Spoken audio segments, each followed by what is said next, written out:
Tudo bom? Meu nome é Thiago Bueno e hoje eu vou fazer um vídeo de introdução ao curso de comunicação não violenta.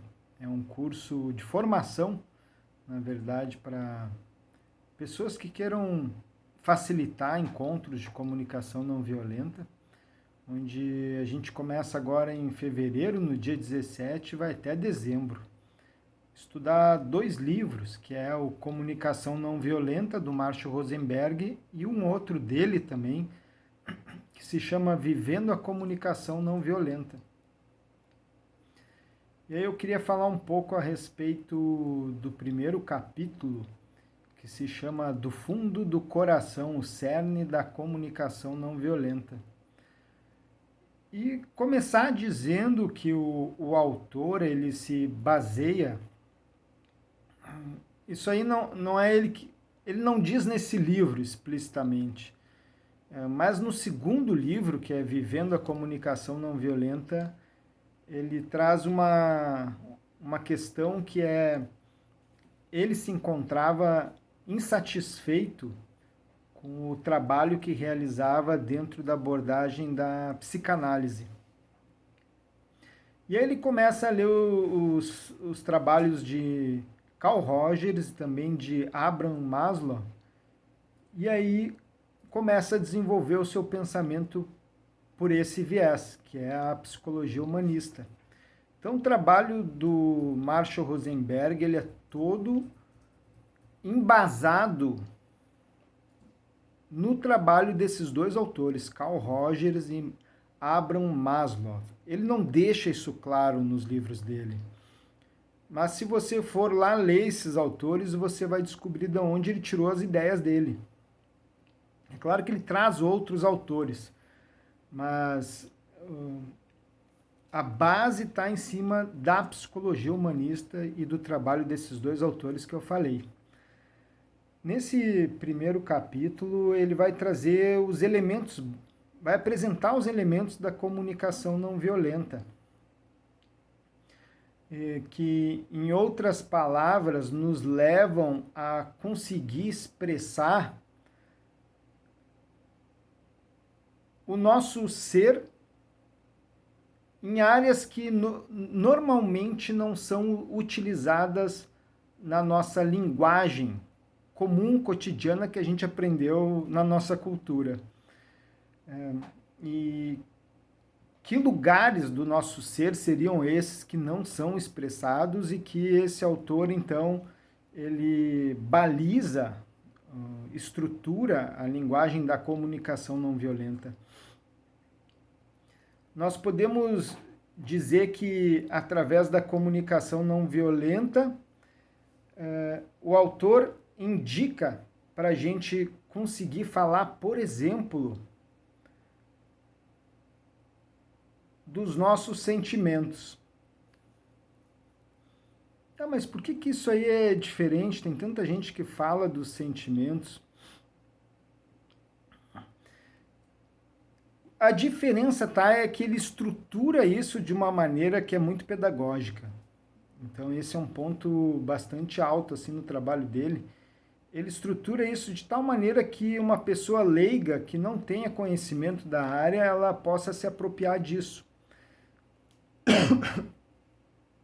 E a expressão dos sentimentos, ela não é algo fácil, como talvez se possa pensar. Então, uma das áreas que nós iríamos começar a trabalhar é justamente essa aqui, onde eu falo de como eu estou me sentindo. Por que isso é inabitual? Porque nós estamos acostumados, ao invés de falar de como nós estamos nos sentindo, nós nos prendemos numa linguagem que ele chama de alienante da vida. Essa linguagem nos leva a falar daquilo que a gente pensa que é correto ou que é errado diante de um fato que a gente observa. Com isso, eu não preciso falar de como eu me sinto. Mas fala, isso aí está errado, isso aí é ruim, isso aí é bom, isso aí é produtivo, esse aqui é depressivo, esse é bipolar, aquele outro é isso. Então eu fico nessa polarização de certo e errado. Então, a nossa linguagem alienante da vida, que é assim como ele chama, nos prende nesse mundo do pensamento. E aí a gente fica isento de ter que mostrar às pessoas, ao mundo, como que a gente se sente. Então ele traz uma mudança também na questão da percepção. Ao invés de eu falar o que está certo e o que está errado, o Marshall Rosenberg sugere que eu possa usar uma linguagem descritiva para falar a respeito daquilo que eu percebo. Uma linguagem que descreva os fatos. Essa linguagem descritiva não vai jogar um fato para um lado positivo, nem para um lado negativo, vai simplesmente escrever o fato. O fato em si, ele é neutro. Nós é que podemos jogar ele para a direita ou para a esquerda, dizendo que é bom ou que é ruim. Então, para sair desse jogo, de certo e errado, ele traz essa questão. Começa a desenvolver uma linguagem descritiva para os fatos. Porque isso faz com que nós consigamos... Agora eu vou usar uma outra linguagem que não é dele, mas para exemplificar. Isso aí faz com que a gente consiga sair do sistema de pensamento baseado no ego, que é a mesma coisa que a comunicação alienante da vida que ele fala, o sistema de pensamento baseado no ego. Por que a descrição de um fato nos ajudaria a sair desse sistema de pensamento baseado no ego? Devido a esse sistema só existir através do passado. Está muito filosófica essa conversa, mas vamos lá, vamos tentar entender isso aí. O sistema de pensamento baseado no ego, que é a mesma coisa que ele chama de comunicação alienante da vida, só existe por conta do passado. Ele precisa do passado para existir. Sem o passado, o sistema de pensamento baseado no ego não existe. E aí, para isso, nós utilizamos, para que isso ocorra, nós utilizamos habilidades de percepção que tenham associação com experiências do passado. E essas habilidades de percepção são o julgamento, a interpretação, a análise, a comparação, a avaliação. Todas essas habilidades, elas dependem do passado para poder existir. E assim mantém viva o sistema de pensamento do ego, ou a comunicação alienante da vida. Então, eu quero dizer que essas habilidades de percepção são certas ou erradas? Não. Simplesmente é um fato, elas dependem do passado para existir. Já a possibilidade da gente começar a desenvolver uma outra habilidade, que é justamente essa de conseguir descrever os fatos, ao invés de avaliar eles, de julgar eles, de analisar eles, de comparar eles, nos leva a gente a lidar com aquilo que é, a estar no presente. Isso aí não é certo nem errado, isso aqui é o que é. Estou descrevendo. E aí o próximo passo, então, depois de feita essa descrição, é eu falar como eu me sinto com relação a isso que eu observei. Aí, neste instante, então, o autor diz que a gente começa a se conectar com a vida que existe dentro de nós. Que, primeiramente, seria os nossos sentimentos.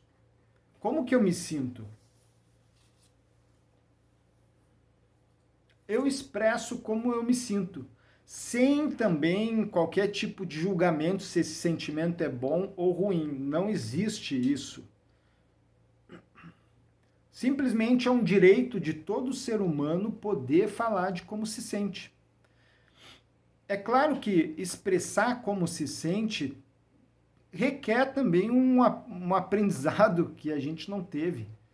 Como, por exemplo, se eu digo assim, eu me sinto desrespeitado, eu não estou falando de como eu me sinto. E isso é bastante comum. Quando a gente fala isso, eu me sinto desrespeitado, é como se a gente estivesse expressando um sentimento, mas na verdade não está.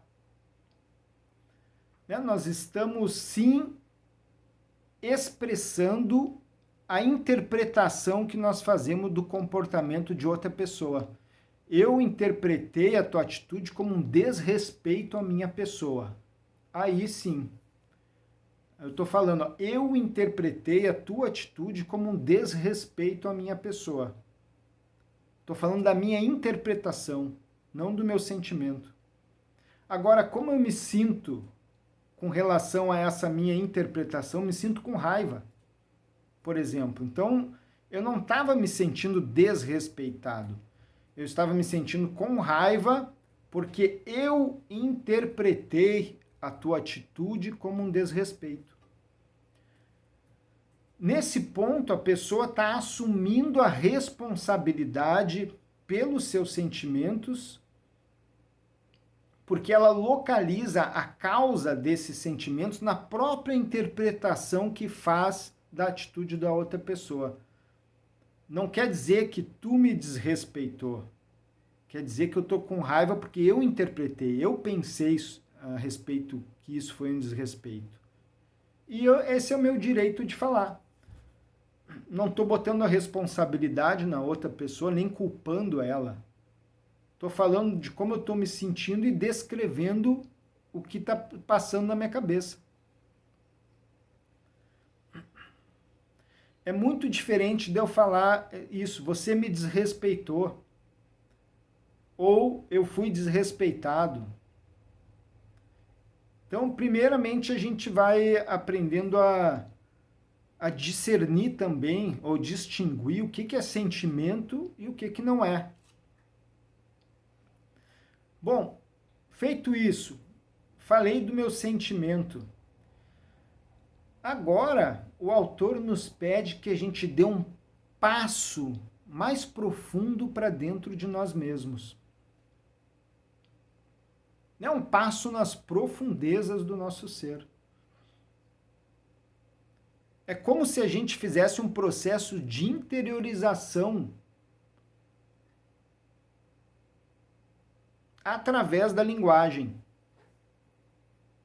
Um processo onde eu descrevo o que eu observei, descrevo como eu me sinto e agora vou buscar localizar a causa dos meus sentimentos dentro de mim mesmo.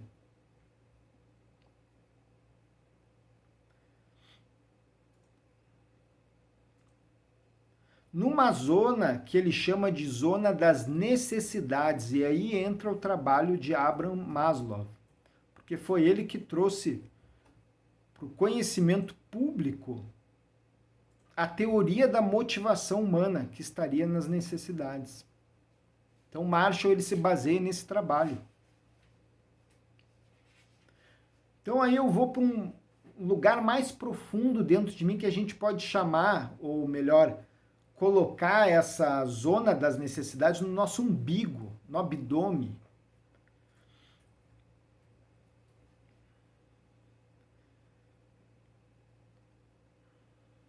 E ali, então, eu vou ir na raiz dos meus sentimentos. Eu me sinto triste porque eu tenho necessidade de quê? Eu me sinto desapontado porque eu tenho desejo de quê? Pode ver que a gente está apenas expressando áreas do nosso corpo que muitas vezes não tem expressão, devido ao fato de nós estarmos condicionados a uma comunicação que nos aliena da vida dentro de nós, é assim que ele coloca. O problema de nós usarmos uma comunicação que nos aliena dessas partes, sentimentos e necessidades, é que essa zona aqui, ela é também a zona da nossa vulnerabilidade.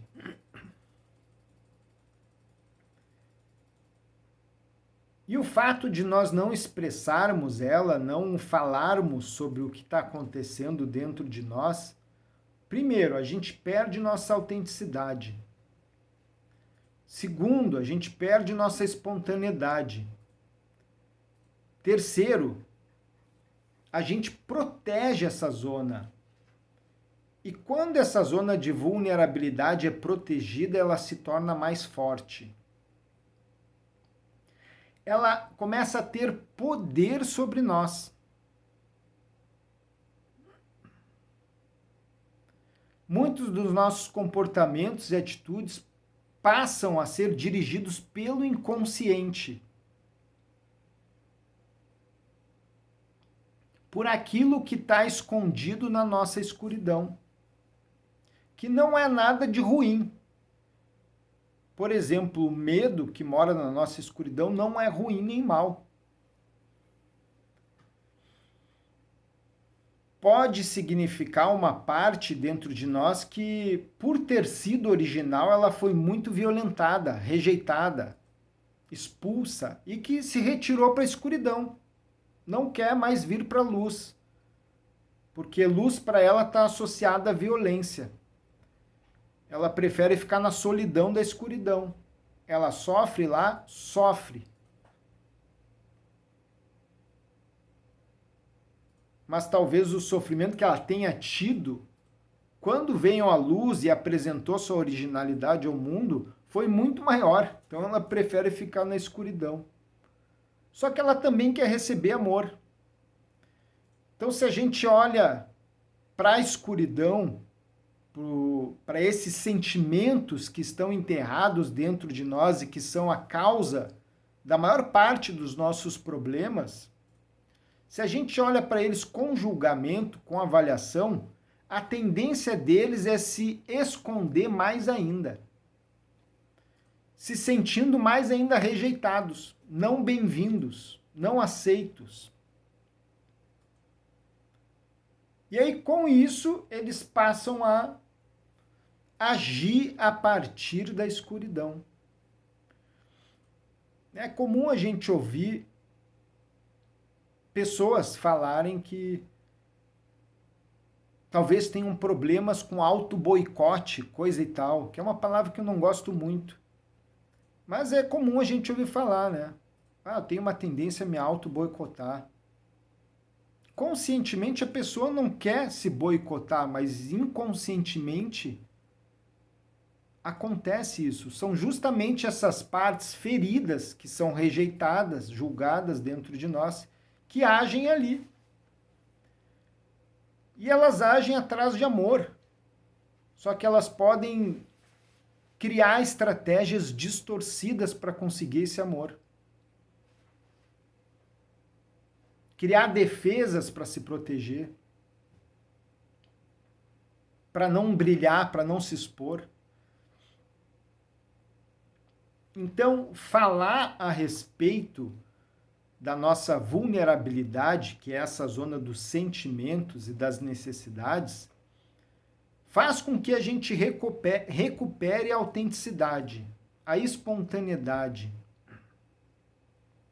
E também torne essa zona dentro de nós acessível à entrada do sol, acessível à entrada de ar, desprotegida.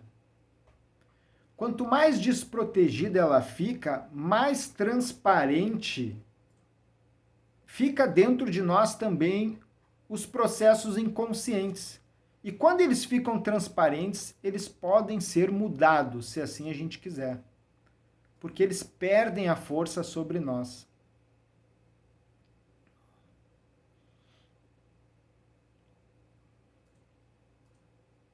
E aí o último elemento, então, da comunicação não violenta, depois de você ter localizado como se sente, expressado o que deseja, o que necessita, é você fazer um pedido, que a gente também pode chamar de estratégia, o autor chama disso, estratégia, para atender essas necessidades.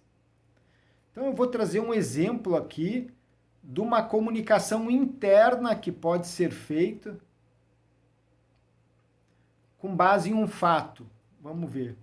Uma pessoa chega para você e diz assim: eu sou um mau leitor.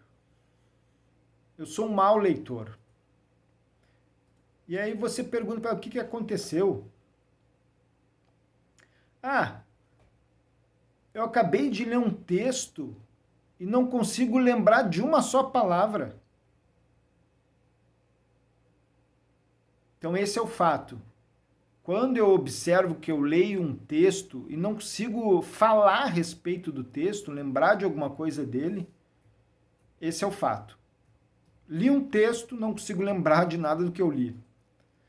Agora vamos ver essa pessoa conseguindo sair dessa comunicação alienante, que diz que ela é um mau leitor, e ir para esse processo de uma comunicação que a coloca em contato com a vida dentro dela. Você pode me falar como você se sentiu quando leu o texto e percebeu que não compreendeu coisa alguma? Eu me senti triste, também desmotivado, decepcionado também. Falei 3 sentimentos. E agora, o que você desejava? Bom, eu desejava ler o texto e compreender ele, e poder comentar sobre ele. Era esse o meu desejo. Então, conseguimos falar dos sentimentos e também do desejo que não foi atendido. Agora a gente monta a estratégia. O que eu posso fazer para atender esse meu desejo? O que pode ser feito? Como eu posso atender esse desejo? É uma pergunta. A estratégia sempre é uma ação. Amanhã eu vou entrar na internet e vou assistir, por exemplo, 3 vídeos sobre leitura. Melhorar, sobre como melhorar sua capacidade de leitura, de concentração. Ou então, outra estratégia, vou ligar lá para minha tia, que é professora de português, de literatura, e vou conversar com ela sobre isso, para ver se ela pode me ajudar com alguma ideia de como eu posso melhorar minha leitura. Mais uma estratégia, eu vou me inscrever num curso para melhorar a leitura. O que acontece com relação a isso é que a pessoa conseguiu expressar, não sei se plenamente, mas conseguiu falar dos sentimentos, conseguiu falar do seu desejo, nada ficou oculto. Pode ser que tenha mais coisa, mas pelo menos aquilo ali a pessoa conseguiu expressar. Ao invés de se colocar numa prisão. Né? Quando eu falo se colocar numa prisão, são pensamentos que nos paralisam. Pensamentos cognitivamente paralisantes. O fato de eu falar eu sou um mau leitor é um decreto que eu faço para mim mesmo. Quando você qualifica a expressão eu sou,